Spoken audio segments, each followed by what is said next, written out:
नमस्कार, मैं हूं गोविंद ठाकुर और आप देख रहे हैं जी टीवी भारत न्यूज़। अगर हम आगामी 2024 चुनाव की बात करें तो चुनाव से पहले अगर राजमहल लोकसभा क्षेत्र की बात करें तो यहाँ पर जो है सरगर्मी आप बेखूबी तेज हो चुकी है।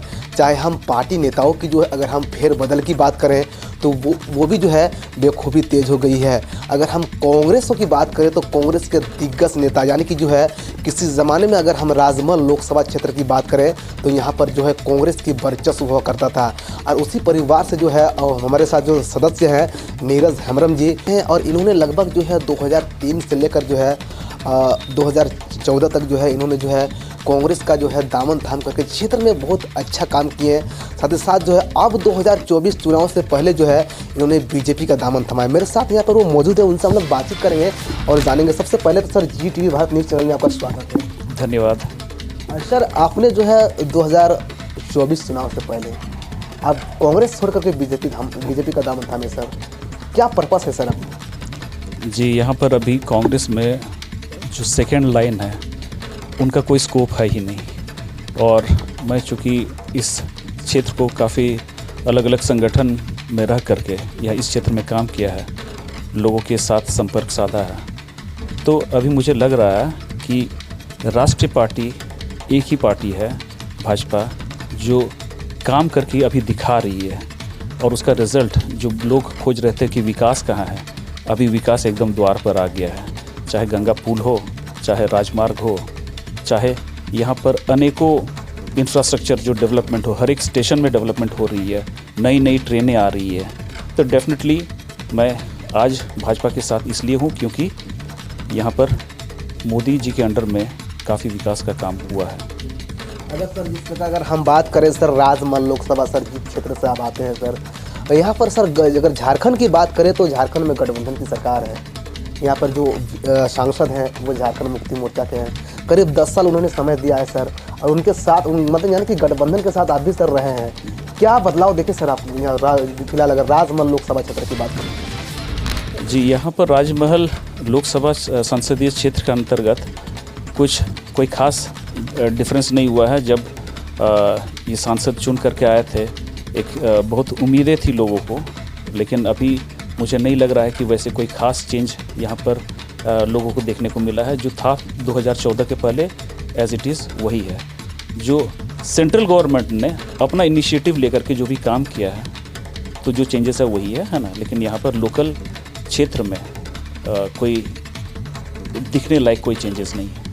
अगर हम इस क्षेत्र की बात करें सर, अगर हम खास करके राजमहल लोकसभा पर हम लोग आज खास चर्चा करेंगे सर। अगर राजमहल लोकसभा में अगर हम शिक्षा के दृष्टिकोण से देखें तो कुछ राजमहल लोकसभा का है तो कुछ ज़िला ऐसे है सर जहां पर जो है सर ओबीसी और सर जो है एससी का वोटर है, लेकिन बाकी जो है सर वो ट्राइबल्स इलाकों से घिरा हुआ यानी कि राजमहल लोकसभा है सर। ट्राइबल्स इलाकों में सर आप शिक्षा के दृष्टिकोण से सर कितना बदलाव देखें? क्या आदिवासी यहाँ के शिक्षित हो पा रहे हैं? जिस प्रकार सरकार ने बड़े बड़े दावे करके जो है यहाँ के लोगों को स्कूल ऑफ एक्सलेंस का सपना दिखाया, क्या वो सरकार का सपना साकार? आप कैसे देख रहे हैं इसको? जी, कुछ क्षेत्र में हुई होगी है ना, लेकिन मेरा ख्याल में नहीं है और मैं उस सब के बारे में नहीं बोल पाऊँगा। लेकिन जो होना चाहिए, जो एक डिफरेंस होना चाहिए शिक्षा में, तो यहाँ पर मुझे वैसे कोई ये देखने को नहीं मिल रहा है। स्टेट का पॉलिसीज़ में बदलाव लाने का ज़रूरत है। स्टेट गवर्नमेंट चाहे जो भी हो, जिस भी पार्टी की हो, एक बहुत सीरियसली इसको कंसिडर करना चाहिए, क्योंकि आखिर अगर मान लिया कोई पढ़ लिख करके ग्रेजुएट भी हो रहा है तो एंड रिजल्ट क्या है? अगर अनएम्प्लॉयड ही रहेगा है ना, तो एजुकेशन से क्या फ़ायदा हुआ उसको? तो कुछ वोकेशनल ट्रेनिंग यानी कि ऐसे स्किल डेवलपमेंट होना चाहिए जिससे वो आगे एम्प्लॉयमेंट वो पा सके। इस तरह की ट्रेनिंग होनी चाहिए, इस तरह की शिक्षा होनी चाहिए। अगर आप सर एजुकेशन को लेकर बात करें तो लेकिन सरकार तो सर जिस प्रकार जो है माननीय मुख्यमंत्री जी का जो है भोगनाडी में कार्यक्रम भी था और जिस प्रकार उन्होंने कहा है कि पढ़े लिखे लोग सिर्फ नौकरी लेना ही जो है उसका मतलब उद्देश्य नहीं होता है। आप लोन लीजिए, चाहे वो बकरी पालन को लेकर हम बोलें, तरह तरह की सरकार ने ऐसे कुछ बहुत सारी योजनाएं बताई जो कहा कि अगर आप इस लोन को लेकर के आप बिजनेस भी कर सकते हैं।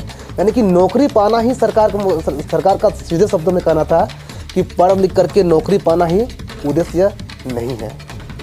जी, मैं थोड़ा सा मतलब ये सब हट करके थोड़ा सा आउट ऑफ द बॉक्स में बोलना चाहता हूँ इज़राइल एक छोटी सी देश है जो हमको लगता है कि संथाल परगना का आधा है। वहाँ पर कुछ संसाधन नहीं होते हुए भी चूँकि उन लोगों का एजुकेशन एक प्रैक्टिकल तरीक़ा से किया गया है, यानी कि वहाँ के लोग खेती कर रहे हैं और खेती में भी आपका कमाई है। अगर आप सही दिशा में, अगर आपकी ट्रेनिंग होती है, आप सरकार में पॉलिसीज़ बना करके आदिवासी यूथ को अगर खेती का ट्रेनिंग सिखाए या कुछ बकरी पालन का, बिना ट्रेनिंग का कुछ होने का नहीं है, केवल लोन दे करके वो बर्बाद ही होगा। उससे बेहतर है कि एक कम्युनिटी मतलब ट्रेनिंग हो और इसके बाद वो लोन दिया जाए और साथ ही साथ उन लोगों को गाइडेंस भी, लोन लेने के बाद भी वो गाइडेंस मिलते रहे उन लोगों से जो इस चीज़ में माहिर मैंने जो इस चीज़ को बढ़िया से जानते हो।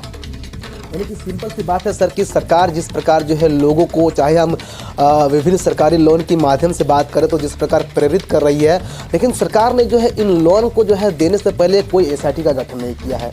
क्या सरकार को एक एसआईटी का गठन करके जो है उस क्षेत्र में जो है जो जिसको लोन देते हैं उनको जो है, बहुत सारे ऐसे चीज़ होते हैं जो लोन भी ले लेते हैं लेकिन उसको जानकारी नहीं होता है कि हम इसका इस्तेमाल कैसे करें। पहले भी जैसे लोन लिया जाता था, लोन लोगों को दिया जाता था बैंक के थ्रू, लेकिन वो बंदरबाट होता था। कुछ दलाल लोग मिल करके किसी को लोन दिला दिया और फिर वो आधा 50-50 हो जाता था और मतलब वो बिल्कुल ही कोई काम का नहीं होता था और सरकार उसको रिकवर करने में के लिए भी सीरियस नहीं होती थी।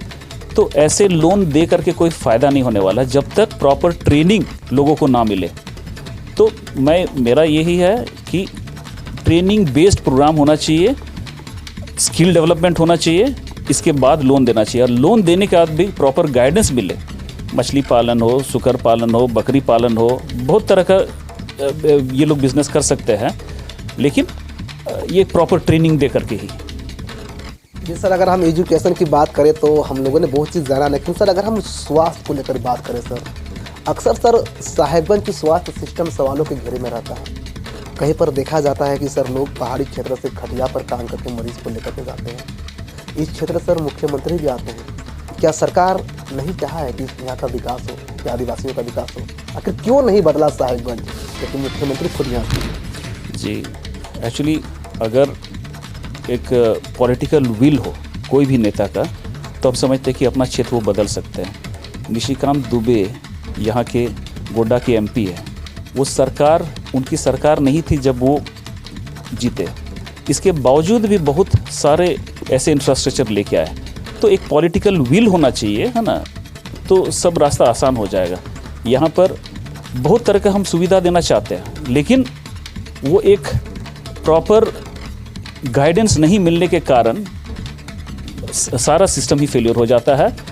आपका हॉस्पिटल्स है लेकिन डॉक्टर्स नहीं है, और अगर डॉक्टर्स है तो मेडिसिन्स नहीं है, और मेडिसिन्स है भी तो सही समय पर उपलब्ध नहीं होता पेशेंट्स को, जिसकी वजह से जो भी है एक सिस्टम को प्रॉपर फंक्शन होना है। नया नया बिल्डिंग्स बना है, तालझारी में एक हॉस्पिटल बिल्डिंग बना है, अभी बोड़ियों से साहिबगंज जाने के रास्ता में एक और बिल्डिंग है, लेकिन वो ऐसे ही वेस्ट पड़ा हुआ है, कोई उसका यूटिलाइजेशन नहीं है। ना डॉक्टर्स है वहाँ, ना नर्सेस है, ना ही कोई इक्विपमेंट है। तो इस तरह का डेवलपमेंट अगर हो बिना पूरा सिस्टम को लागू किए, तब ये बेईमानी होगी, है ना, ये सोचना बेईमानी होगी। और आने वाले दिन में जब तक ये चेंजेस नहीं आएंगे, पॉलिसी मेकिंग में जब तक ये चेंजेस नहीं आएगी, तब तक यही रवैया रहेगा। हॉस्पिटल्स रहेंगे लेकिन डॉक्टर्स नहीं रहेंगे, अगर डॉक्टर्स है तो दवाई नहीं है, यही रवैया रहेगा। और चाहे मुख्यमंत्री का एरिया हो, चाहे किसी और का एरिया हो, बात यही रहेगी। यानी कि सरकार का अगर सर पॉलिसी अगर इस क्षेत्र में से अगर अच्छा से काम अगर नहीं करती है, सरकार पॉलिसी नहीं करती, यानी कि इस क्षेत्र से, यानी कि अगर झारखंड की बात करें तो झारखंड में जो है विराजमान कई मुख्यमंत्रियों का तकदीर और तस्वीर तो बदल जाएगी, लेकिन झारखंड की तकदीर और तस्वीर कभी नहीं बदल पाएगी, ये आपका कहना है। लेकिन सर मान लिया कि अभी हाल ही में सर आप बीजेपी में आए, क्या आप सर जिस प्रकार इस क्षेत्र की समस्या अवगत करा रहे हैं कि इस क्षेत्र की ये समस्या है, क्या आप इन समस्या को लेकर सर आपका क्या पहल रहेगा? जी बिल्कुल, एक प्रॉपर पॉलिसी मेकिंग हो, थिंक टैंक यहाँ हर एक लोकल एरिया के लिए एक अलग अलग पॉलिसीज़ होनी चाहिए। ज़रूरी नहीं कि जो उधवा क्षेत्र में जो पॉलिसी में काम होगा वो ये पहाड़ी क्षेत्र में हो, तो अलग अलग जगह में काम करने का तरीका अलग होना चाहिए, जगह के हिसाब से होना चाहिए, लोकलाइज होना चाहिए। तो जो भी पॉलिसीज़ गवर्नमेंट ला रही है वो प्रॉपर ढंग से क्षेत्र में आ करके समझ करके उसको पॉलिसी बनाए। ये नहीं कि वहाँ पर रांची में बैठ करके ही जो पॉलिसी बना ली और उसी को इम्प्लीमेंट करवा दिया, ये टोटल फेलियर हो जाएगा। जैसे हम लोग बहुत कुछ हम लोग देखे हैं, चाहे कोई भी सरकार किसी की भी हो, है ना, लेकिन बहुत सारे ऐसे फॉल्टी पॉलिसीज़ बना करके जो इम्प्लीमेंटेशन होता है वो फेलियर हो ही जाता है, बंदरबाट हो जाता है पैसों का, और सफ़रर जो है, जो सफ़र करता है, जो तकलीफ़ झेलता है, वो क्षेत्र की जनता जो टैक्स देती है, जो क्षेत्र की जनता, जो मेहनतकश किसान है, जो लेबरर्स हैं, सभी को तकलीफ़ होती है। तो ये एक पॉलिटिकल विल होना चाहिए एक नेता का, और मैं समझता हूँ कि अगर एक पॉलिटिकल विल हो, इंटेंशन सही हो, तो ज़रूर काम होगा। बहुत बहुत धन्यवाद सर कि जिस प्रकार आपने साझा किया और जिस प्रकार ये साझा कर रहे हैं कि जो हाल ही में जो है ये कांग्रेस से जो है दामन से जो है छोड़ करके जो है बीजेपी का दामन थामा, जिस प्रकार इन्होंने जो वादा जो जनता के साथ कर रहे हैं, निश्चित तौर पर जो है आने वाले समय में जो है राजमहल लोकसभा क्षेत्र में जो है विकास जरूर देखने को मिलेगा। कैमरा पर्सन अरविंद के साथ गोविंद ठाकुर, ZTV भारत न्यूज़, साहिबगंज।